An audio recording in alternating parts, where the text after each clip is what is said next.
True or false, Rob? Right-wing media this week obviously started talking about, and Reform started talking about, Swans. Was Charlie Kirk's media organisation involved in spreading that rumour? True or false? What do you think? Wouldn't be surprised. I don't know anything about this story, but I'm going to say true. You think true? Madge? I'm going to go with false. It is true. The original rumour of that swans being eaten by migrants came from Charlie Kirk's organisation, and the papers went crazy over it. TPUSA? Was it Turning Point? Turning Point, yeah. Turning Point, but the UK outlet. So, okay. Question 2, Madge. According to the UFO congressional meeting this week, a UFO was hit by a Hellfire missile and it was caught on camera. True or false? I'll go with false. Rob? Well, it depends what you mean. I mean, I think that you're telling the truth. That was the story, but did it actually happen? No, of course not. So, yeah. So which one do you go with? I'm going for true, I guess. It is true, and it is on camera. What the actual fuck? I said UAP, so we don't know what it is, but something is hit by a Hellfire missile, and it separates on camera, and it continues moving regardless. It is, and the Hellfire missile doesn't blow up, which is even weirder. So it impacts something, flies through it, and the object splinters, but continues to move in the same direction. No one knows what that is. Like, no one's come up with a conclusion as to what that is. Rob, this week, Boris Johnson defended immigration. That's right, he did. I was shocked. That is definitely true. What a turn up for the books, but he did, indeed. Madge? Yeah, that one's true. Yes. Fucking weird. We're living in the Twilight Zone. Nothing makes any sense anymore. He even suggested that the numbers that were indicating that it was the Boris Brexit wave were false. He said that on air, and he's like, they're made up. It's just not real. And you're like, oh my God. Full Trump conspiracy theories. Final one, Madge. Trump has decided that he wants to put crocodiles in a moat around servers to prevent hackers from getting into the servers. That's good. I'm going to say true. It feels like bait. It feels like good bait, but I'm going to say true. Rob? I can't. Is Trump even that dumb? Yes. Did you listen to him in the UN? Well, yeah. He said paracetamol causes autism. He said Sadiq Khan's trying to do Sharia law in London, or he's done Sharia law. It's like, brother, like, what are you talking about? Can I ask you a question? When he instructed these crocodiles to be put in the moat around the server, did he tell them to make it snappy? Because if that's the story, I don't believe it. I'm going to say yes. Oh, it's false. Can I mulligan my answer? No, it is false. I'm saying yes, that's what he instructed them to do. Make it snappy. No, of all the things that Trump has done, no, he is not. It was bait. There was the Florida Alcatraz, wasn't there, where he's planning to put a prison in the middle of the Florida... Oh, he's done it. He's done it, has he? Yeah. Done it. Yeah, in the hope that if anybody tried to escape, the alligators would have them. Pretty much, yeah. That was part of the really make it terrifying. In fact, I've asked guests this every week now. Which one do you think is better, Guantanamo Bay or Alligator Alcatraz?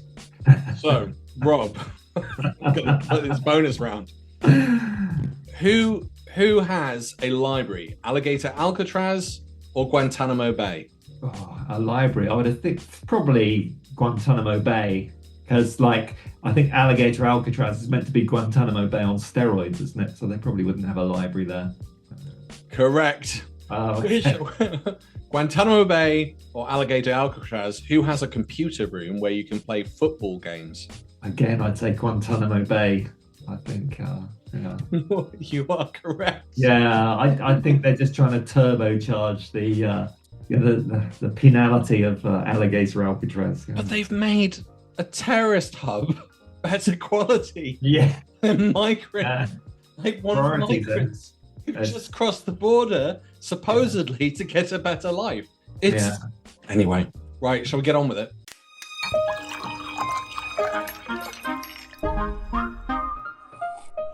Welcome everyone to the Sunday Roast, and welcome to our special guest, Rob. This must be your like 5th time, but I'm still going to ask you to introduce yourself. It must be, yeah. It's been a while though. It's been a ça fait un bel, as they say in French. Or ça fait un bail, I should say. Yeah. So I'm Rob Groves. I've been running the Truth to Power YouTube channel for the last 3 years or so on YouTube. Talking originally about Brexit, but increasingly more about the threat posed by Reform 2025 Limited, and also just the toxicity of the Trump administration and how some of the rhetoric is now being imported by our own far-right organisations in the UK. So those are my main focuses of interest. What else do you need to know? I'm 30 years old, give or take, and I live in the... so... Anything else? Inside leg measurement. 33, yeah.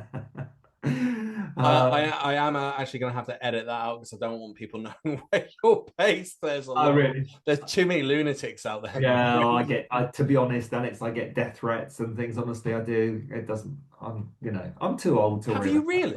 Oh God, yeah. I assume just for your YouTube channel.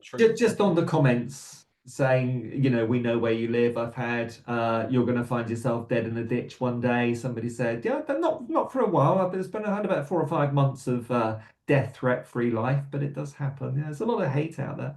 Is it over a particular topic in your videos, or is it just? I'm so sorry to hear that as well. Like that's terrible. No, it's okay. I mean, I don't think there's anything particular. I think it's more the sort of Brexit stuff. And I think, to be fair, I mean, like I said, it's been a while since I had that sort of hate directed at comments. I mean, obviously, as I'm sure you do, Alex, you get trolls that come on and it's just expletives and things. And I think a lot of it's probably Russian bot factory stuff. But I've not had anything sort of serious for many months. Probably about, I think the temperature's cooled on Brexit, let's be honest, because even us ardent, Remainers, it's a dead horse now, isn't it? It's Oh no, we can't. No, I can't agree. I think it's just burning in the background. It just needs a major party to burning to pick up that smouldering. I think smouldering, maybe. Yeah. I'll go with smouldering. Yeah, but do you know what I mean? The emotion's gone out of it from where it was. I think a lot of Brexit voters were so much in denial. It was sort of the frustration and the anger was sort of they were just trying to deflect it from themselves to people like us that were just telling the truth. Really. The truth. Yeah, truth about. Madge, can you introduce yourself? They know who I am. Okay, let's get on with it then. Alex, do they know who you are? Positive. Do they know about my book? I'm sure they will do by the end. What's the name of your book? I don't know what it is. What is that book on your bookcase there, Alex? Yeah. What's that one? I've not seen that. I've not heard you mention it before. Have you not? I'm scared. I'm scared that the audience don't know about it. I will do a plug at the end. I'm going to save our time. You guys are very sweet. It's called Manufactured Fear. Link in the description. I don't think Brexit's dead. I really don't. I think I agree with you. I think there's smouldering.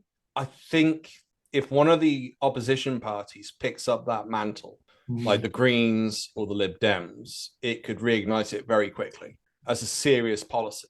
60 to 70% under 25s, under 30s, 70%. They're like, can we please rejoin? Why do we have to wait around more? Like everyone knows it's a failure. Well, let me qualify it. It's a dead horse as long as Starmer's in charge, I think. And of course, the first step is to get buy-in from the EU. I mean, the question is, do they really want us back at this stage? And I don't think that's quite going to happen yet. But Rob, Starmer's a Remainer. Of course, he backs us joining the EU. Yeah. He backed a second referendum. Yeah. He backed nationalising the waterworks, the electricity, and the Whoa. He never said those things. Those are allegedly. No, he will deny that. First of all, raise your hands if you're into scrapping tuition fees. That's everyone. Renationalising water and electricity. Yeah. Make a commitment to nationalisation. I never made a commitment to nationalisation. Apart from I've got camera footage. No. He denied that. Yeah, and you're putting words in. You AI'd him. You've got an AI socialist Starmer. That's what you've done. It's fake news.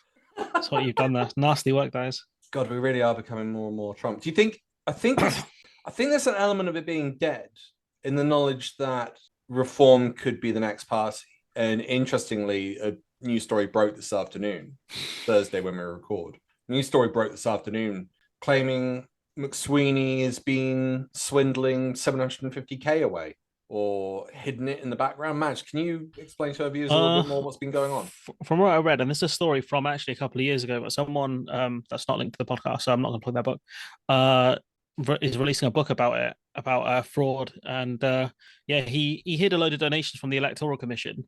And the Labour Party or I think it was his group that were fined about £14,000, for hiding about £740,000 worth of donations. This guy's meant to be a tactical genius, by the way. So it's kind of come back into public knowledge, especially because they want to tank Starmer as well. Because this story is a couple of years old, well before the election. So that's the most recent thing I've read about it. It's just come back in because everyone hates Starmer. So, and that guy's got his book coming out. So yeah, it was a massive operation for them to get Starmer in, and we can kind of see the results of it, which is he just listens to what they say. He won't get rid of a bunch of scumbags in his team. I mean, Morgan McSweeney, the guy who brought in Mandelson as well, such genius moves as cutting Yanan's winter fuel allowance, cutting the PIP payments, cutting welfare. So you might remember him from those kind of things. So absolute genius of a man he is. Political titan. Starmer's got the highest disapproval rating above Rishi Sunak in the space of less than a year. So he's done something that Dominic Cummings and the gang could never do. Historic lows. It's interesting, isn't it? Because, I mean, you brought up, there was so much that's gone on this week. I had forgotten Sarah Ferguson's been implicated in the Epstein files again. That was another, literally, before we came on air, we had, 10 stories I reeled off for us to pick from? Yep. And I'd forgotten Sarah Ferguson was defending Epstein after he'd been arrested and sent to prison. And you're going... Yeah, didn't even make your top 10. Yeah. The charities have dumped her, but no talk about a police investigation again. And we know that there is a Sarah Ferguson that's been listed on the flights. Not saying it's this Sarah Ferguson, but there is a Sarah Ferguson in the flight logs on Epstein's private jet. But let's go back to the McSweeney. You reckon it's done and dusted, or do you think it's a news story that will rumble on in the background? It might rumble on until that book's published. I mean, this story's pretty old. The media barely covered it at the time. Partly because there was Tory stuff going on, and partly now they want to get rid of Starmer because no one's got that much faith in him. It's why they keep asking Burnham, does he want to be leader of the Labour Party? Because it's an easy story for them to write about. But I think with McSweeney, he's just not that great a tactician at all. He's proved himself to be very flawed to the point where they want a dude from Manchester who's their mayor to essentially leave his job as a mayor and run against Starmer. That's how badly it's going at the moment. He's talking about how what's his name? Burnham's talking about how he's become a bit more radical and talked about aspirational socialism. So he's got some sort of vision. He's nationalised the buses in Manchester as well, which is great for them because their bus fare's fucking cheaper than mine, and I don't live in a city, so that's great. Thanks, mate. Yes, I'm annoyed. But he's done a great thing for them, and so he's actually got something he's aiming towards. Whereas what's Starmer aiming towards, apart from stupid fiscal rules? I think I'm happy to be critical of Starmer, and I warned everyone before the election he won't fix it. We warned everyone. We warned everyone. We warned the people. He wouldn't fix anything before the election. We got shouted down about it. I'll still say, I'll give him his due. I feel like he's done stuff with the NHS, and I think it still will take about 18 months before that starts to really take on an effect.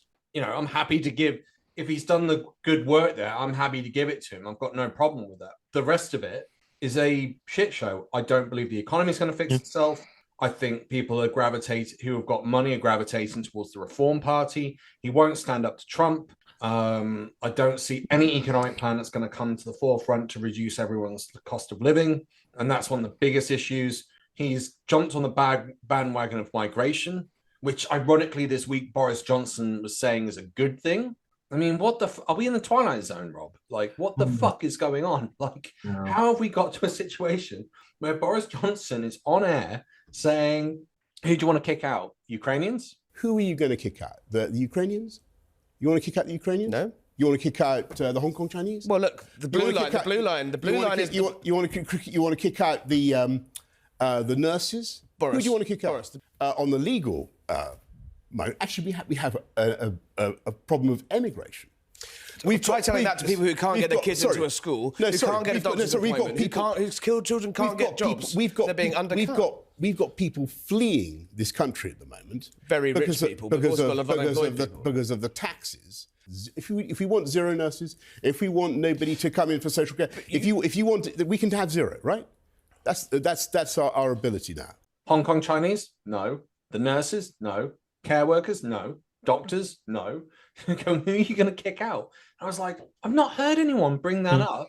And now we've got the biggest proponent of Brexit going out and saying, actually, we need migrants. He came very close to saying my key point, 500,000 a year are leaving. He only, and the commentator, Harry Coles, only commented that the rich were leaving, because obviously they think they're the most important people, not the doctors, not the nurses, not the construction workers leaving, the mega rich.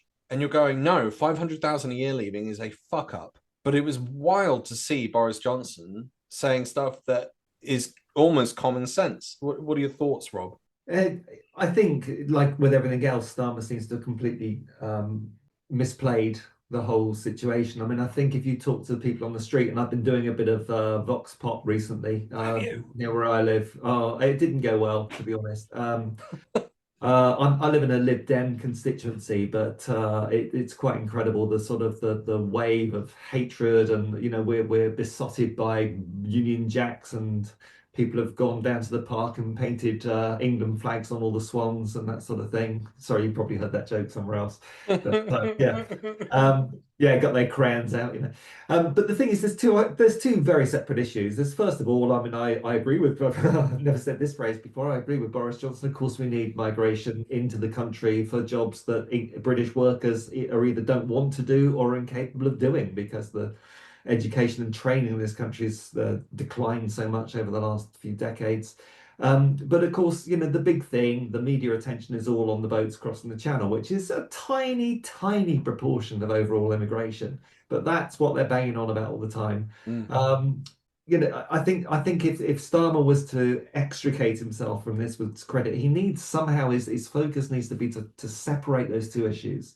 I mean, even when it comes to immigration, I'm as liberal as they come on immigration, and not being a little islander at all. But even there's something British in me that says the people crossing the channel in the small boats, they're basically cheating, they're jumping the queue. And then the argument is, but there is no queue because the Tories closed down every legal channel of entry. And that's absolutely right. Starmer needs to open those channels back up, and then he needs to be a lot more strong, strict on the boats. And this one in, one out policy with France, I think, I get what he was trying to achieve, but my God, it's making him look stupid. As we talk today, the number of people that have been exchanged, I think it's like 3 or 4 maybe now. It's just, sod all, absolutely sod all. It's going to be worth the risk. People are going to think it's worth the risk. They will. It's not. They're going to go, numbers aren't. Sorry, Rob. No, you're right. I mean, it's this idea that, it's a deterrent, which is what Sunak was saying about Rwanda. But the fact is, the biggest deterrent is crossing those treacherous waters in a tiny overloaded dinghy and fleeing from whatever horrors they're fleeing from. I really don't think a policy like that is going to really be let's target the two things. Rwanda was also brought up by Boris Johnson in that interview. I have been saying it for ages. It's a replica of the Nazi program, which was the Madagascar program. Find somewhere in Africa and send these people that we don't want all the way over there. It is a replica of it. The fact also is, and this is also wild, because Trump was banging on about how he stopped all these wars, and he claimed that he had created peace in Rwanda and the Congo.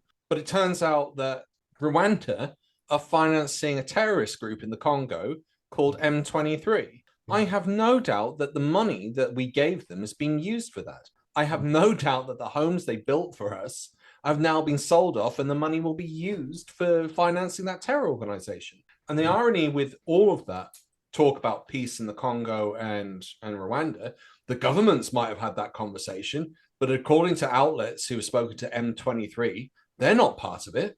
They haven't been part of that discussion. They've still got to have that discussion. You're going, well, then it's meaningless because it's one and the same thing. So you've got a Nazi program that sponsors terrorism, and we're backing it, and Boris Johnson wants to continue it. Oh, sorry, we're not backing it. Boris Johnson wants to continue it. And then I've got to ask, today, Labour have announced they want all Britons to have an ID, electronic ID. So if you go for a job, you've got to provide an ID to be able to secure that position. And they think this is the thing that will solve immigration and the refugees coming over the channel, because then they suddenly won't be able to get work. And I'm like, yeah, but there's still always going to be a cash economy. Like, yeah, you've got to be crazy to think that. Like, go on, Madge. I can see you want to say something. How does that stop anyone? Because the issue is like they're doing jobs like Deliveroo and stuff like that, right? How does that stop anyone from doing delivery? Are you going to have to be, as a customer, say, look, mate, I'm going to have to check your ID real quick before I take this kebab? Like, fuck off. Like, grow up. I was going to say, Shabana Mahmood's talking about changing the Modern Slavery Act, I think it is, because there was a man from Eritrea that they wanted to send back to France. And he appealed the decision. The courts backed the dude, and now she wants to start repealing bits of the Modern Slavery Act in order to get around this. So it's very good. We're winning, very much winning here with this party.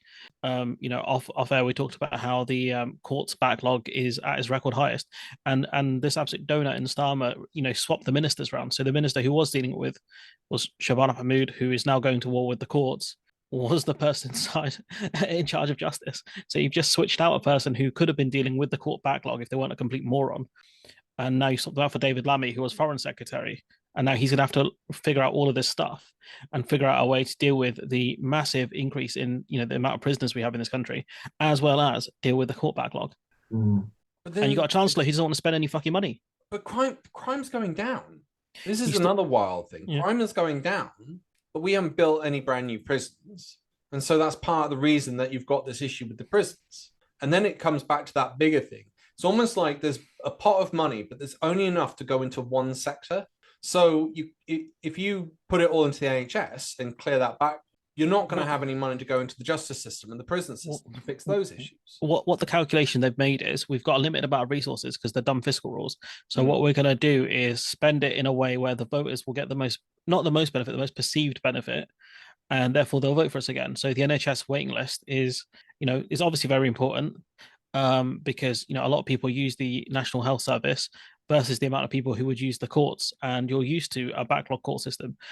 Cases are known for being very long and take many years, whereas if your routine knee operation takes more than 6 months, you're going to be fuming.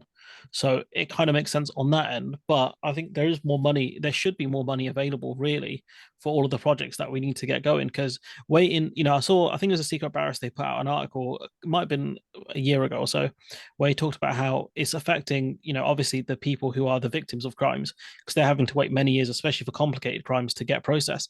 But also it affects the defendants, because if you've got a case hanging above your head, A, you can lose your employment. Yep. Your job can immediately fire you, and B, it might take many years for your name to actually be cleared. And so in that bit of time, you're gonna have no avenue to actually live a life until it gets sorted. That's the whole point of you have your day in court. It works for both sides. They've got to do more to actually resolve these issues. It makes me almost go full circle in what you were saying, Rob. Is there a solution where we could get 40 billion in tax from somewhere, Rob? Oh, I think that's fairly easy, to be honest. Magic money tree.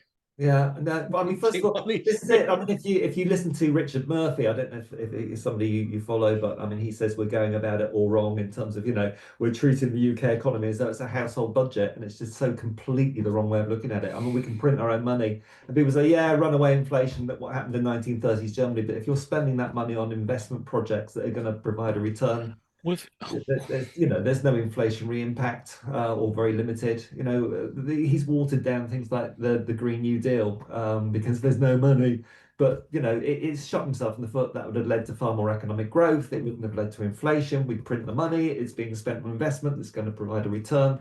They've just got the whole thing wrong. And just picking up on what you were saying, Madge, about the fact, Labour in government, the popularity is going through the floor. So what does he do? Rather than swapping people out of the team and in, okay, he's done it one or two, but he's basically played musical chairs. He's swapped them all around. So you've got Shabib Mahmood now moved around, David Lammy, a year of building up all these foreign ties and knowledge and experience and everything, and they move into the bloody court system to look after that. It's and like you say, sorry, I forgot Mahmood, isn't it? Shabana, yeah. Shabana Mahmood. Again, like you said, Madge, she's spent a year really learning about this, getting the experience of that particular sector, and now she's moved out. We've lost it. It's just Oh, is it McSweeney? Yeah. Oh, it is weird, isn't it? Imagine like learning about football for a year and then switching to rugby and expecting you to just. It's like, no, you're playing basketball. It's like you can carry the ball with your hands. What? Yeah. You're not the goalkeeper, huh? That's crazy. What he's doing. That is what he's done. It's just such I think with this phase 2 stuff, they announced it, and then immediately a week later, you've got the whole Rayner situation, and I think there was another scandal just after that, and you're like, oof. Yeah. Phase 2 in absolute idiocy. But he's not that bright, and I think it's kind of been found out he's not very good at this. The same thing with Dominic Cummings. Everyone thought he was a genius the way he won the 2019 election, and then you find out no, he's just a fraud. Yeah. I would come back to. I'm going to make this a bit unpopular. It's not something I feel very strongly about, but I do put a question mark. I'm not too maybe as angry as I should be about the identity card thing. I can, having spent a lot of time in France, it's very normal over there. And I tell you what, the one thing I'd say, why do you defend the security? Yeah, of course I'm worried about the government oversight and control of information and all the rest of it. But there is one thing, is the new rules on voter eligibility where you have to take along your proof of ID and everything. And of course we know it negatively impacts predominantly Labour voters because they're disproportionately don't have the driving licence and the passport. If everybody did Boris Johnson. Yeah, but if everybody did have a national ID card, that would level that particular playing field.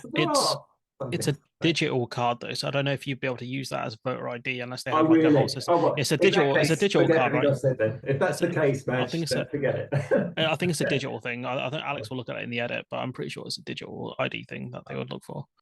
Kind of like how they do sales status. Is it on your phone? It'd be like it could be on your phone. It could be like how they did the whole EU settled status thing, where it'd be like codes and all sorts of nonsense. Everyone hated that system. That system is so shit.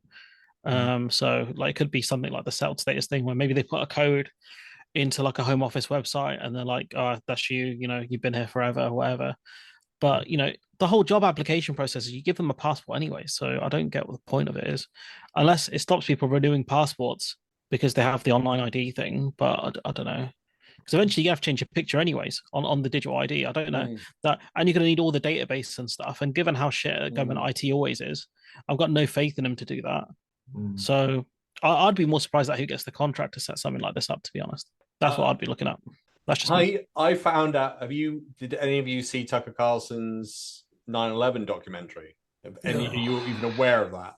There was one wild claim where he said just before 9/11 happened, the CIA or the FBI or both was so outdated in their tech, right? I think he claimed it's in the actual 9/11 report. They had this is 2001, right? They had no scanning system, and ID or identification had to be sent via mail, like hand delivered.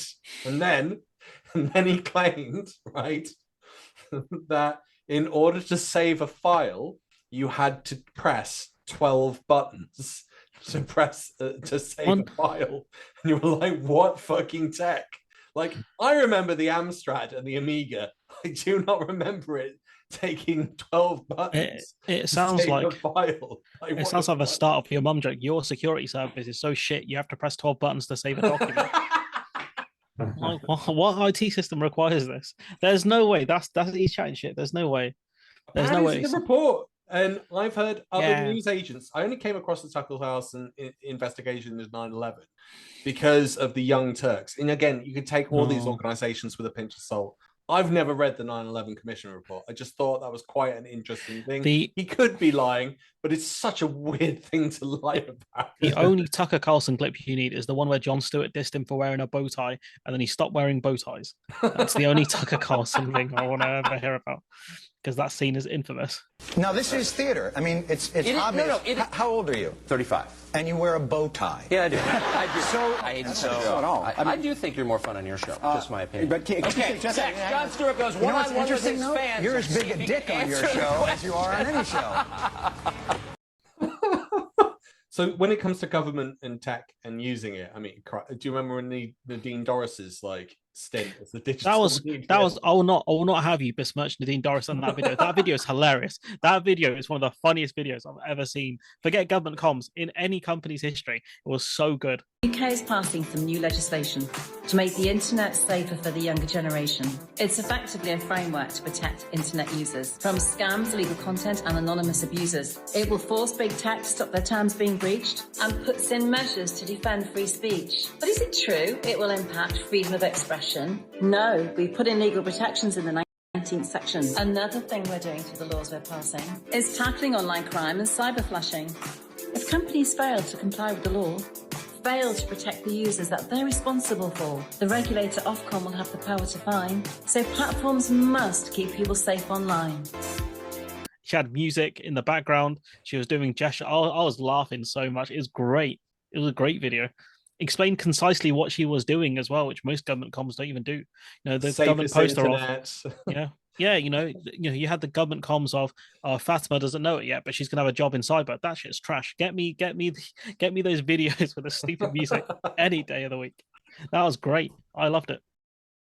Okay, well, if we're going to talk Nadine Dorris, unless there's anything else you guys want to say, I'm happy to switch over to Reform on that lovely segue. She did join Reform, to be fair. So yeah, you've got a good one, I think. Yeah, she did, didn't she? Yeah. Andrea Jenkins. I mean, all these very reputable, intelligent. Andrea Jenkins gave herself a massive pay rise.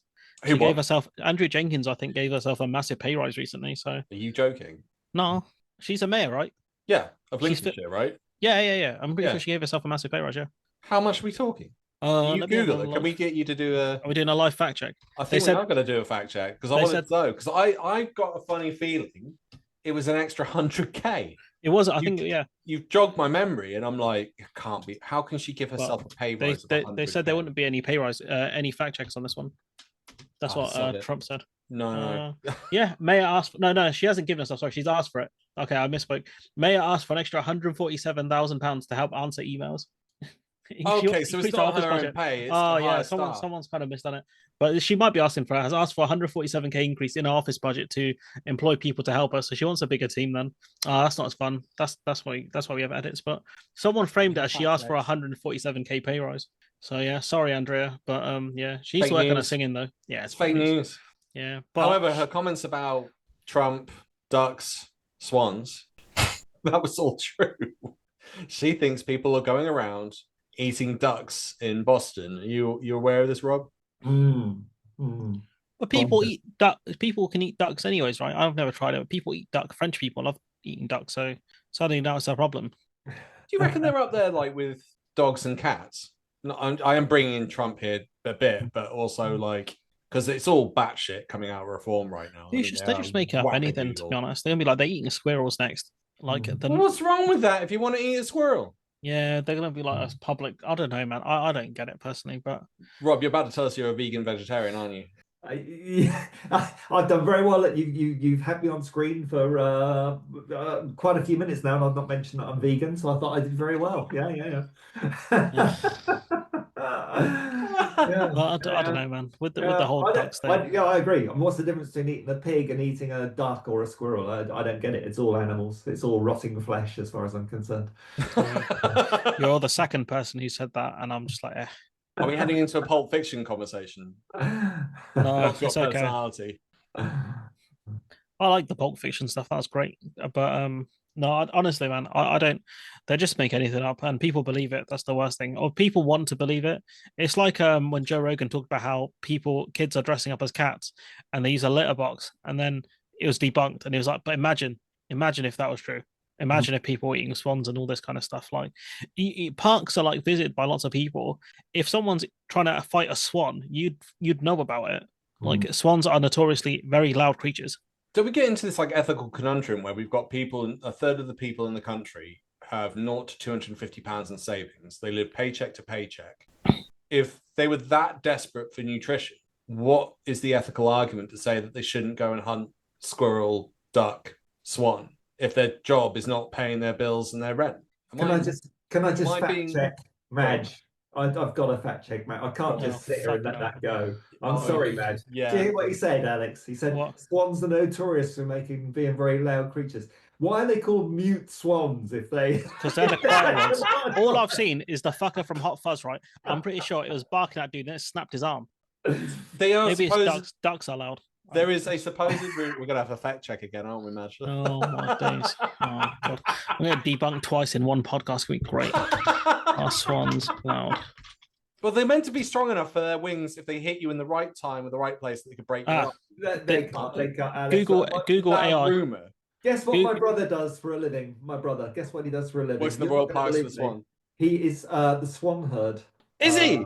He's the swan herd. That's his living. Yeah. No way. I won't say where he works, but he is. He's a swan herd. That is his living, and he's been doing it for 40 odd years.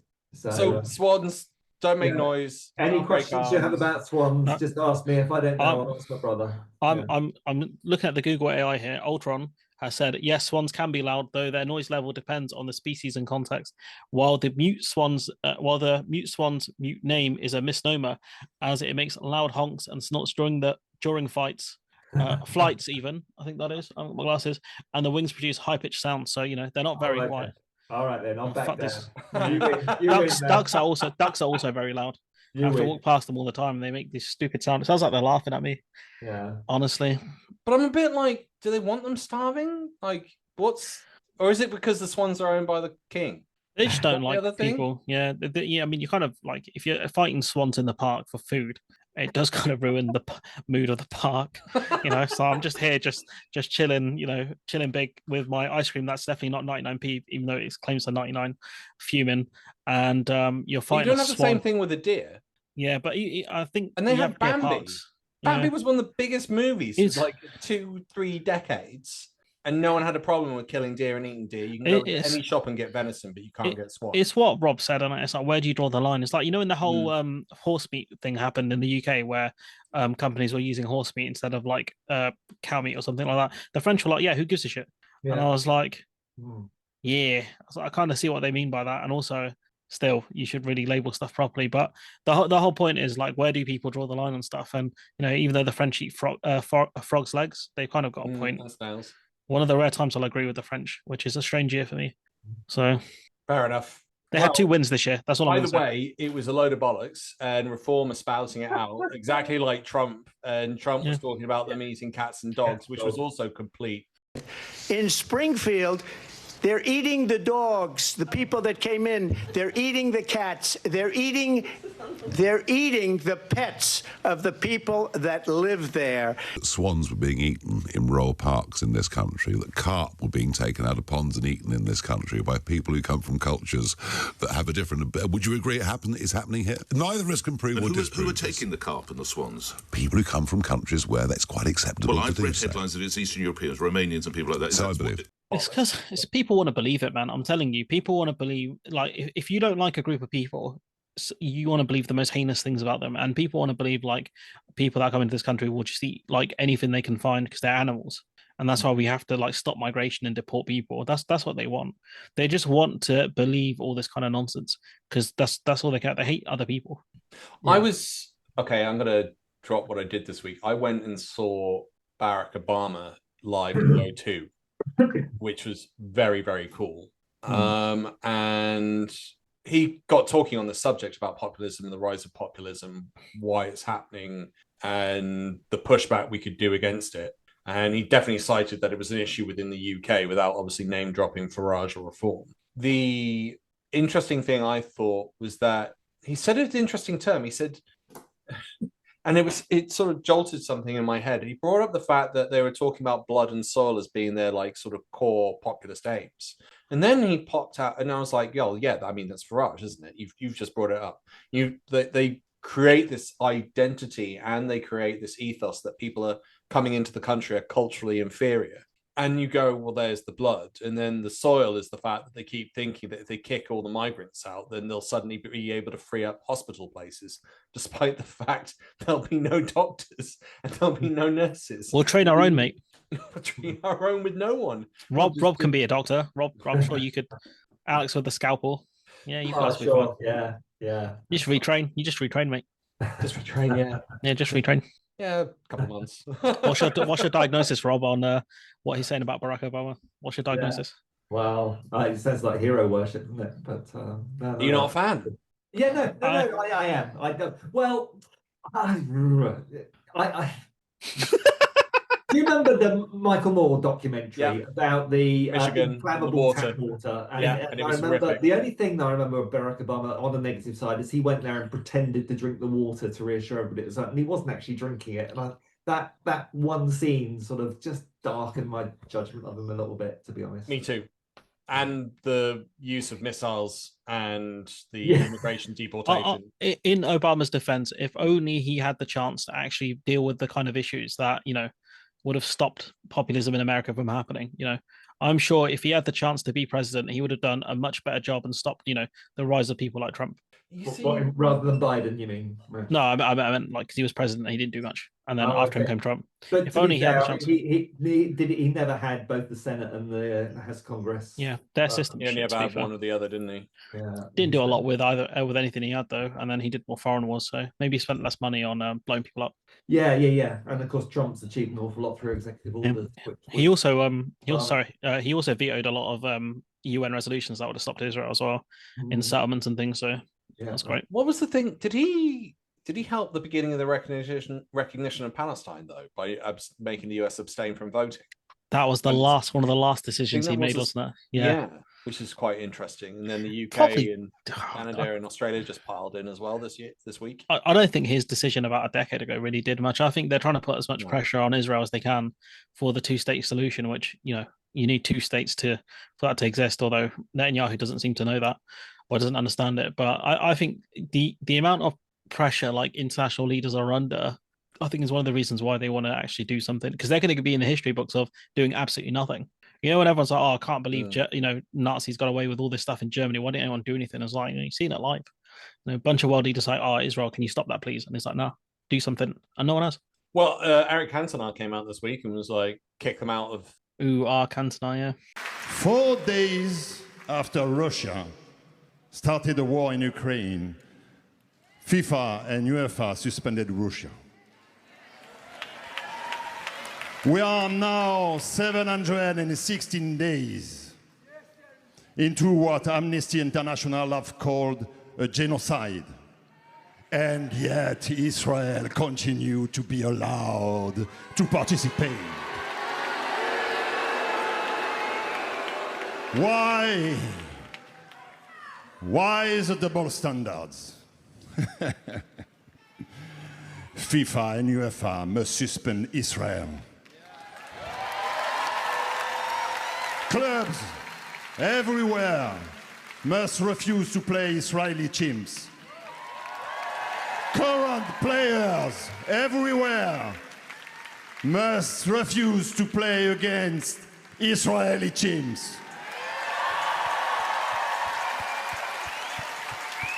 We all remember apartheid in South Africa.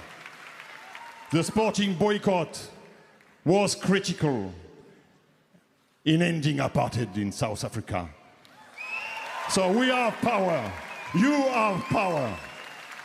And football fans around the world have power. Those teams represent you. It's time for everyone to get off the sidelines. Who will follow me? You? You will follow me? Do you think Israel must be suspended by FIFA and UEFA? You can say yes because you have power.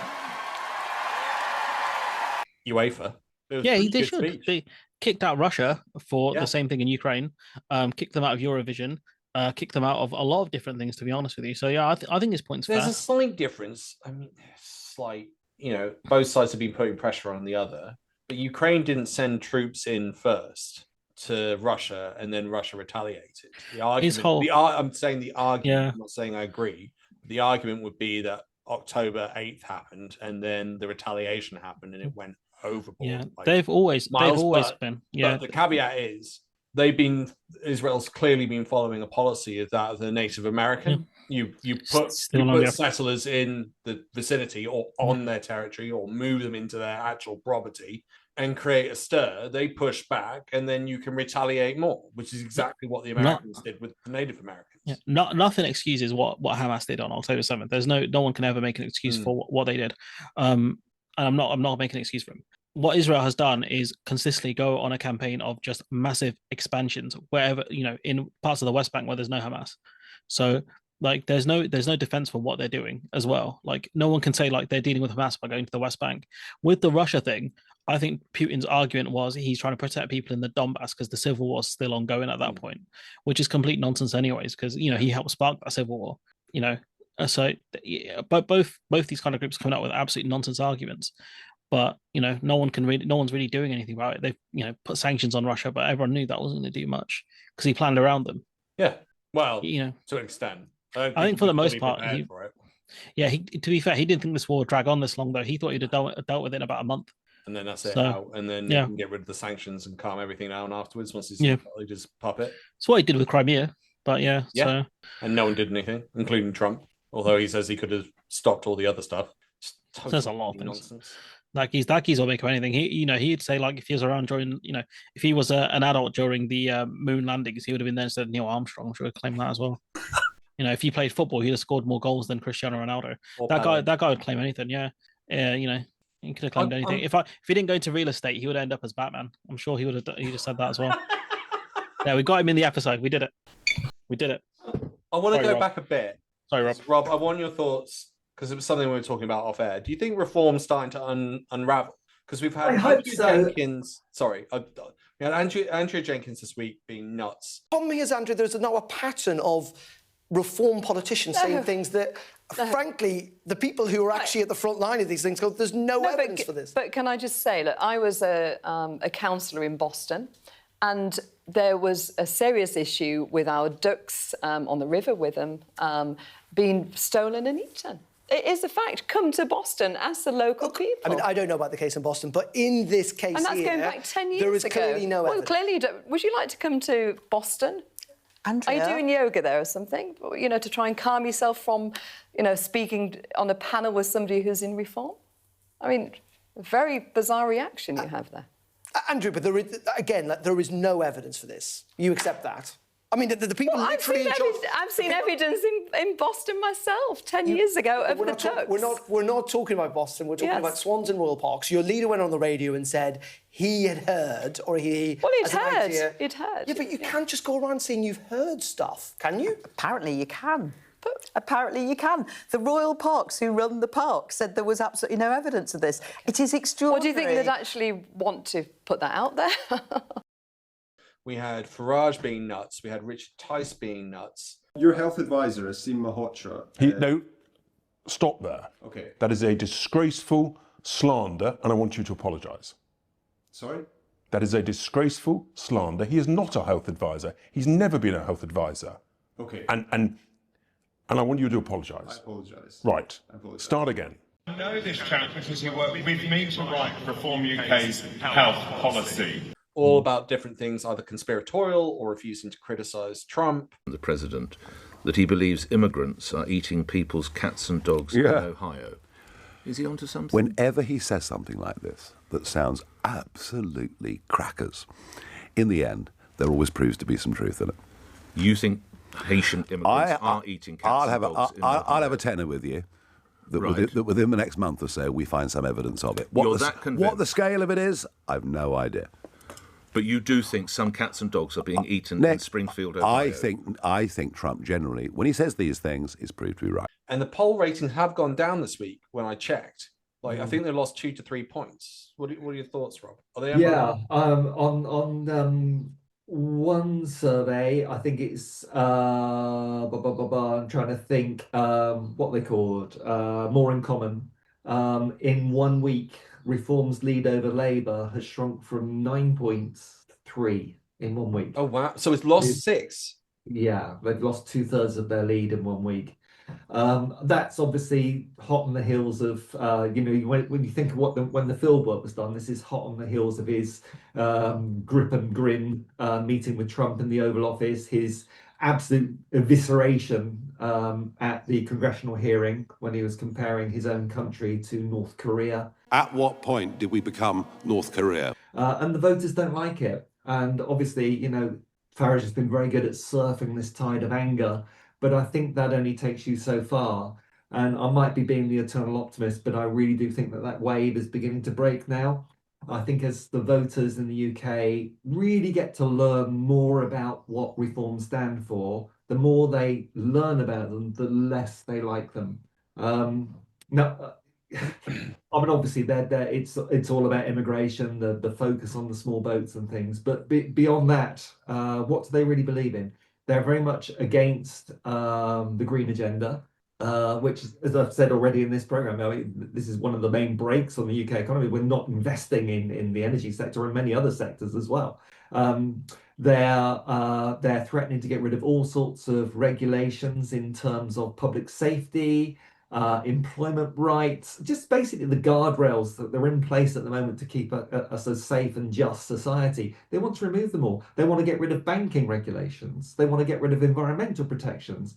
And when people really come face to face with what that would be as an impact on their lives, this is not what the voters want. No. So the more they get informed about reform, the less they like them. Did you see the Vox Pops that were done on those topics, where they were finding reform voters? Like, they had one guy dressed up in a Union Jack suit, like little mini Union Jacks all over. And he was going, and it was satire. And he was going out to people, reform voters, and saying, oh, you're a reform voter. And they're like, yes. And it's like, don't you hate it when people just say that we've only got one policy, which is immigration? It's like, yeah, that's so not true. Yeah. Can you tell us what the other policies are? Yeah. Silence. Yeah, absolutely. Silence. They had no clue about anything else. So what annoys me is that everyone thinks that reform are all about hating immigrants. No, it's a load of rubbish. But I think there's so much more to us than that. Oh, most definitely. Of course there is. Of course there is. What other reform policies do you like? I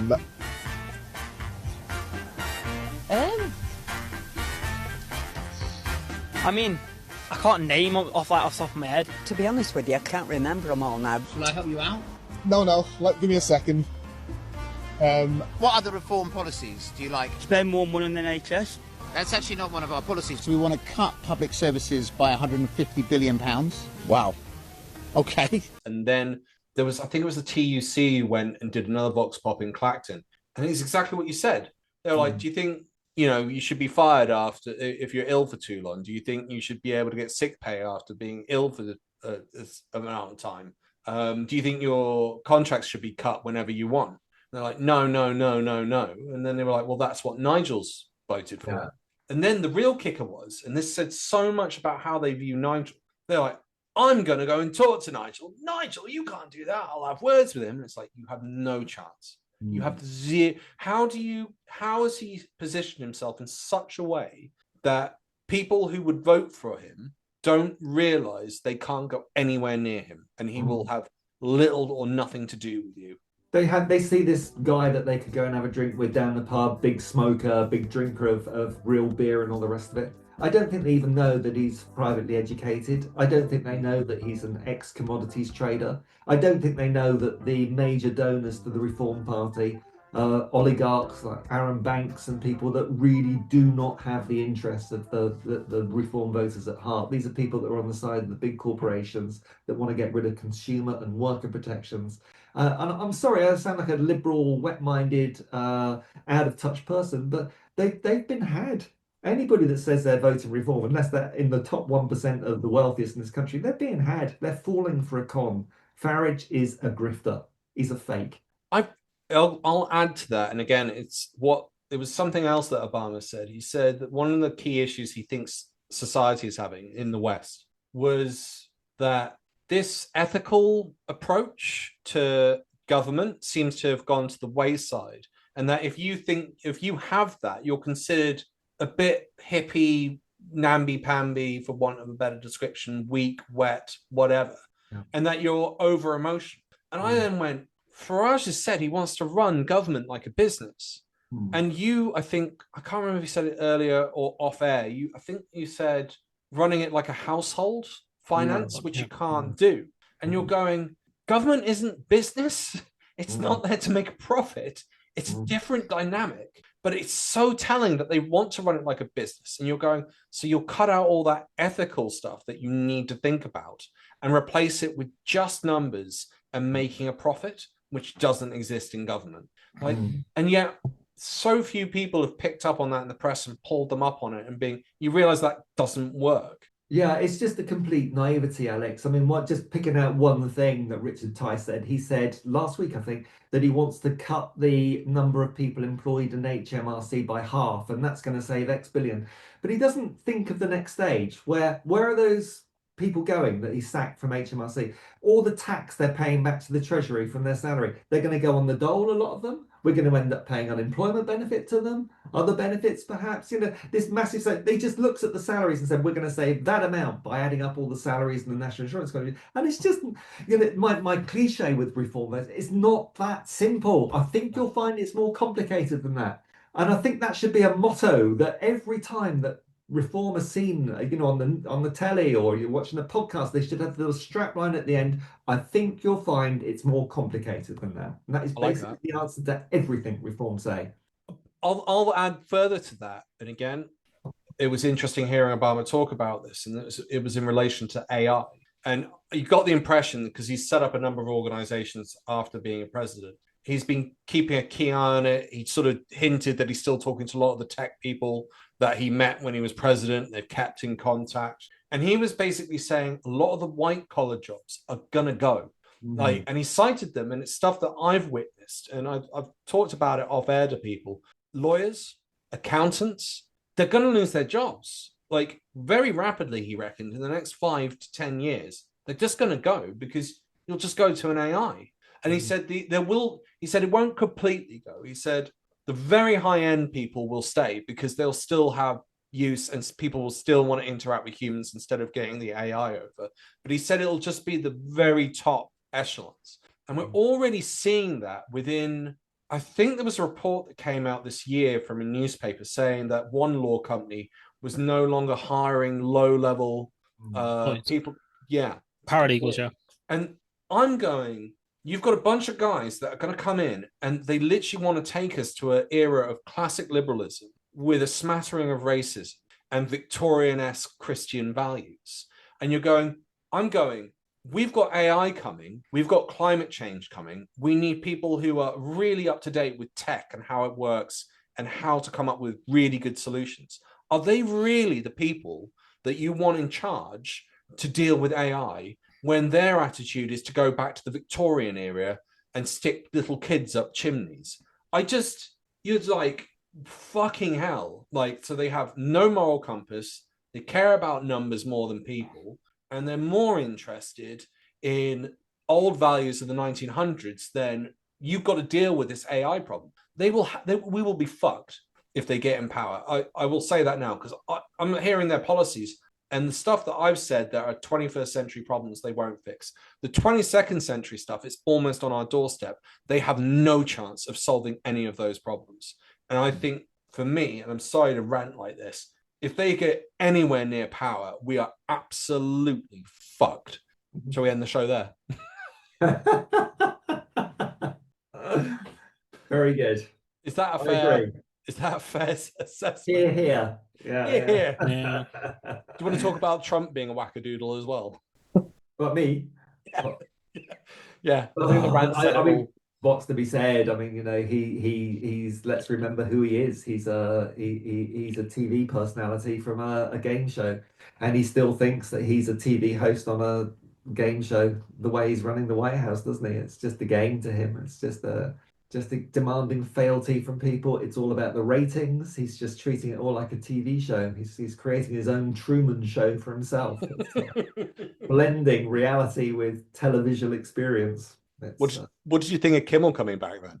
Well, I'm a big, I'm not just saying this, but I watched, and whenever he's on air, I watch, because they have quite big breaks during the year, but I watch Jimmy Kimmel and Stephen Colbert religiously. And of course, Stephen Colbert's also been cancelled.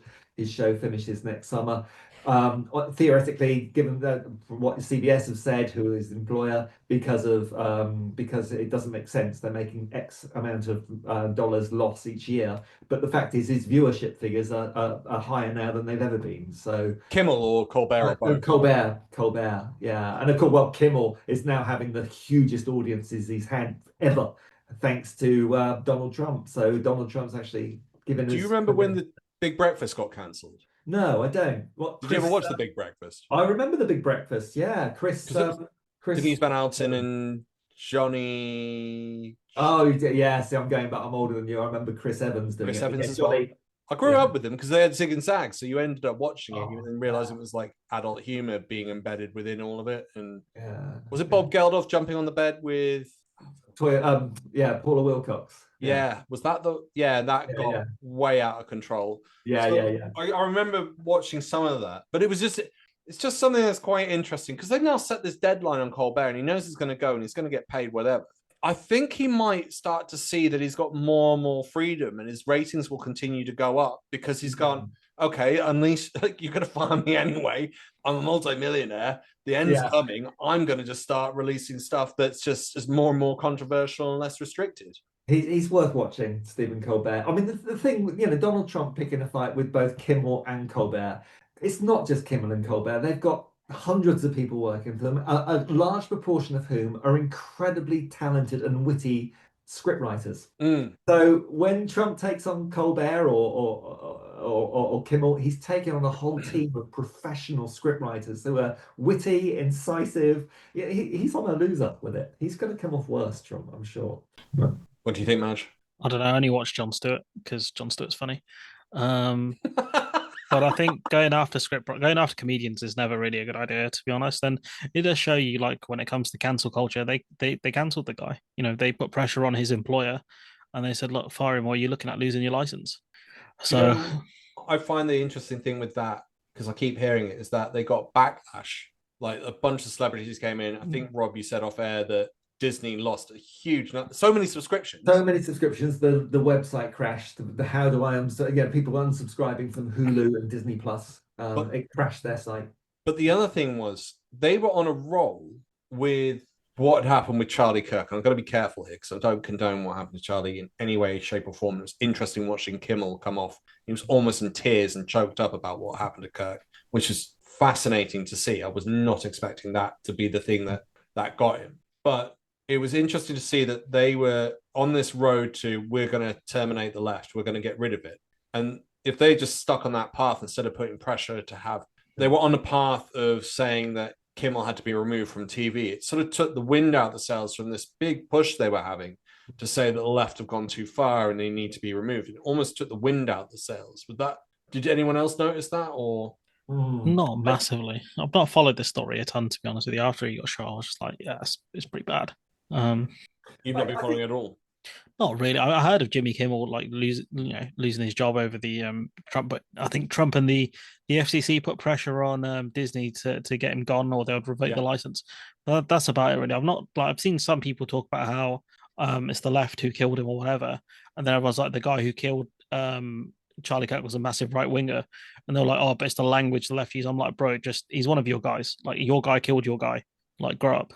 Well, it's funny you say that because there were newspaper reports coming out 6 days ago saying Russia was starting to interfere and pump false information. And then you had the right-wing conspiracy theorists for the last 5 days going nuts.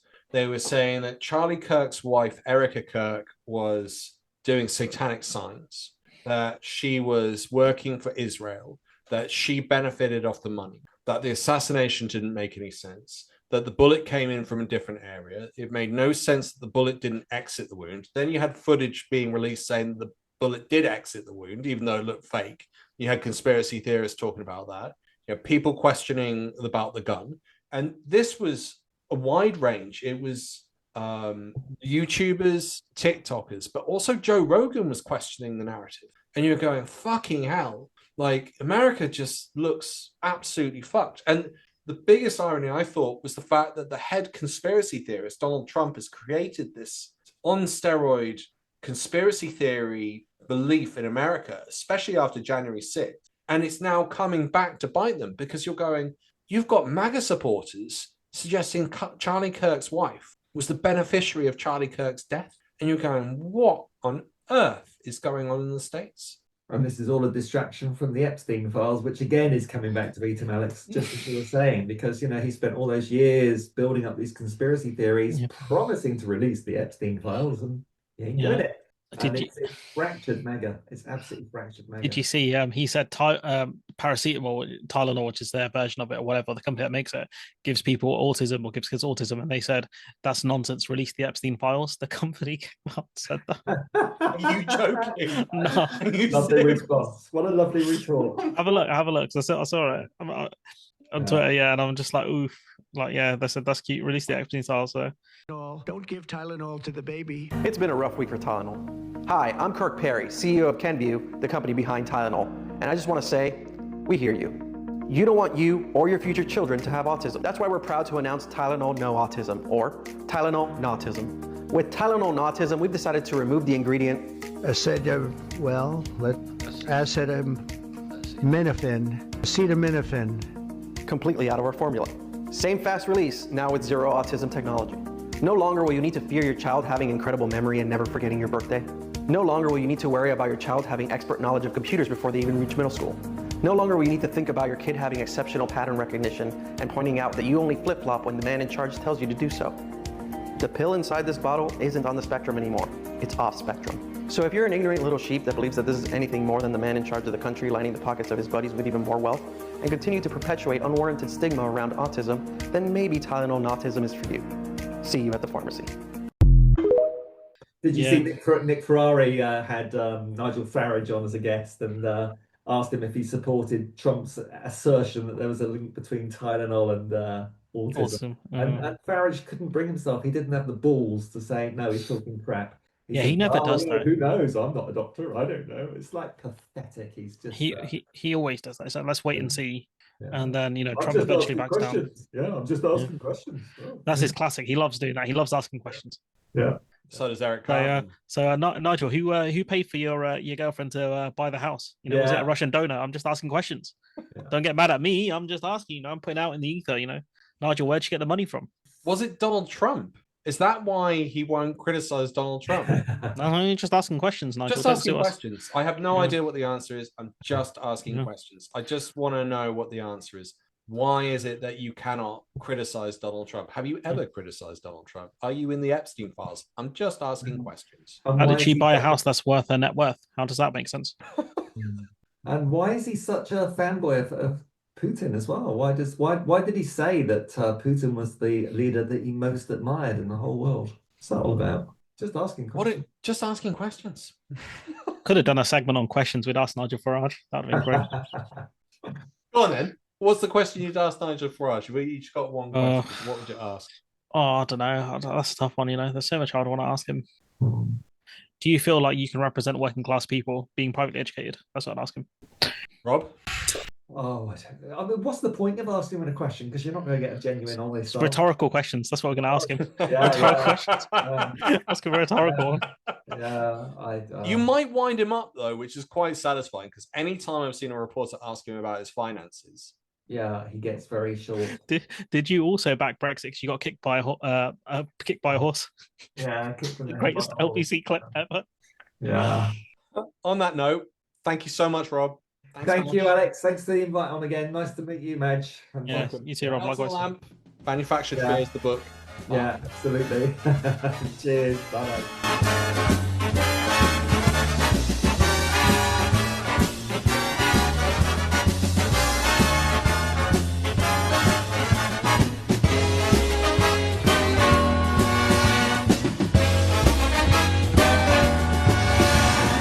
Tune in next week for another exciting story from the files of Police Squad. Rob, I'm going to ask you a question. You've got to pick one of these two choices. Okay. You're going to be stuck on a desert island for a year, but there happens to be one TV, but it can only pick up one of two channels. If you change channel, you will lose the TV. Do you pick Fox News, Talk TV, or GB News?